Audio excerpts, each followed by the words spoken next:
Susunan Kabinet Rektor Universitas Negeri Makassar atau UNM, Profesor Karta Jayadi sudah beredar.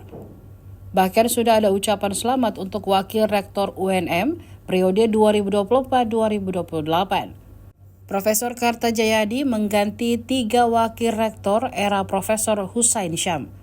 Kini Profesor Karta menyiapkan Profesor Andi Aslinda sebagai Wakil Rektor 1. Kemudian Dr. Arifin Manggau sebagai Wakil Rektor 3 dan Profesor M. Ihsan Ali sebagai Wakil Rektor 2. Terakhir Profesor Syahrudin sebagai Wakil Rektor keempat. Profesor Muhammad Ihsan Ali sebelumnya menjabat sebagai Wakil Rektor keempat.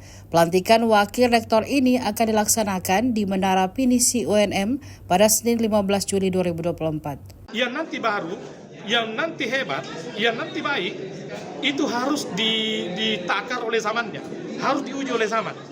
Ibaratnya sekarang ini, Pak Rektor Husain Syam ini telah memberikan mobil hari ini yang terbaru. Bisa besok lain lagi. Ada seri-seri terbaru. Sehingga itulah saya harus ikuti. Mobilnya sudah ada. Tidak ada yang tidak lengkap. Mobilnya kencang, akselerasinya bagus. Semua program jalan, sopirnya bagus, penumpangnya bagus. Tujuan sesuai dengan arah yang kita mau tuju. Nanti di dalam proses perjalanan 4 tahun ke depan, tentunya kan ada onderdil yang rusak. Hanya itu saya. Jadi ini siapapun jadi Download Tribun X sekarang.